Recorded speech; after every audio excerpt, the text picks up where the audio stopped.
বিএনপির এই জনপ্রিয়তা ঈর্ষান্বিত হয়ে তারা আমাদের ভাবমূর্তিকে বিনষ্ট করার জন্য তারা কিন্তু পরিকল্পিতভাবে এই অভিযোগটা তুলে জনমনের মধ্যে যে বিএনপি এর মধ্যে সন্ত্রাস, চাঁদাবাজ, মাদক কারবারি রয়েছে, তাদেরকে আপনারা প্রত্যাখ্যান করবেন, এই ধরনের তারা বক্তব্য দিয়ে তারা সস্তা সেন্টিমেন্ট একটা তৈরি করছে। কিন্তু এটার সাথে বাস্তবতার সাথে কোনো মিল নেই, এটা সম্পূর্ণ ভিত্তিহীন।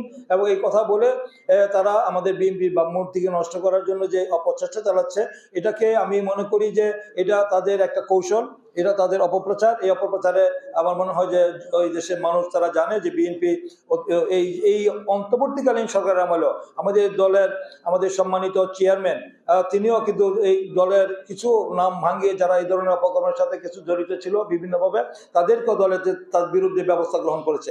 এই ব্যাপারে দলের নীতি হলো জিরো টলারেন্স, ন্যূনতম ছাড় দেওয়ার কোনো সুযোগ নেই। দল থেকে ব্যবস্থা নেওয়া হয়েছে, আইনানুগভাবে ব্যবস্থা নেওয়া হয়েছে। দু একজনের বিরুদ্ধে যে কিছু অভিযোগ পাওয়া গেছে সেগুলো কিন্তু কোনো ভিত্তিহীন অভিযোগ কিছু রয়েছে, তারপরে সে অভিযোগের ভিত্তিতে ব্যবস্থা নেওয়া হয়েছে। কিন্তু যারা অভিযোগ করছেন তাদের বিরুদ্ধে অনেক অভিযোগ আছে, তাদের বিরুদ্ধে চাঁদাবাজের, দখলদারিত্ব, তাদের নারী দর্শন, বিভিন্ন ধরনের অভিযোগ তাদের রয়েছে।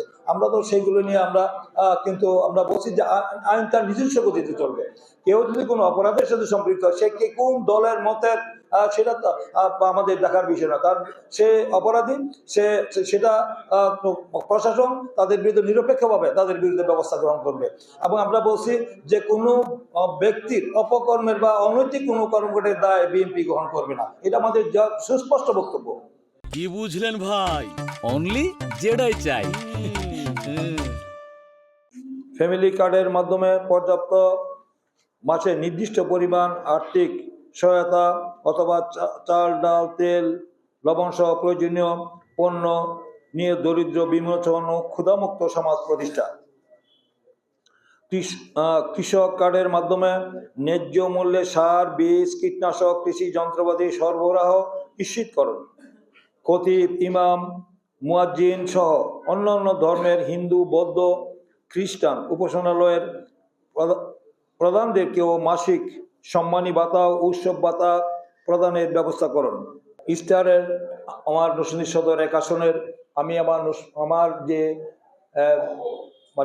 পরিকল্পনা, আমি যদি এই নরসিংদী সদর 1 আসনের আমাদের জনগণের প্রত্যক্ষ তাদের ভোটের মাধ্যমে আমি নির্বাচিত হই, আমাকে যদি আগামী দিনে তারা তাদের পবিত্র ও সেই মূল্যবান ভোটে নির্বাচিত করেন, তাহলে আমি এই যে আমার পরিকল্পনার কথাগুলো আমি এখানে আপনাদের সামনে উপস্থাপন করেছি, আমি এটা ইনশাআল্লাহ আমি নির্বাচিত হলে সেটা বাস্তবায়ন করার জন্য আমি আপ্রাণ চেষ্টা করব।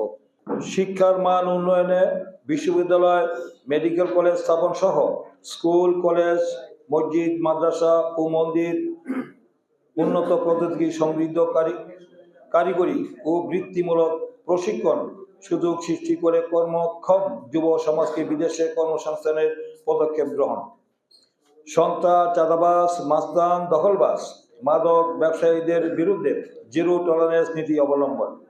নরসিংদী পৌরসভাকে সিটি কর্পোরেশন ও মাধবদী পৌরসভাকে আধুনিক নাগরিক সুবিধা নিশ্চিতকরণে মাস্টার প্ল্যান গ্রহণ।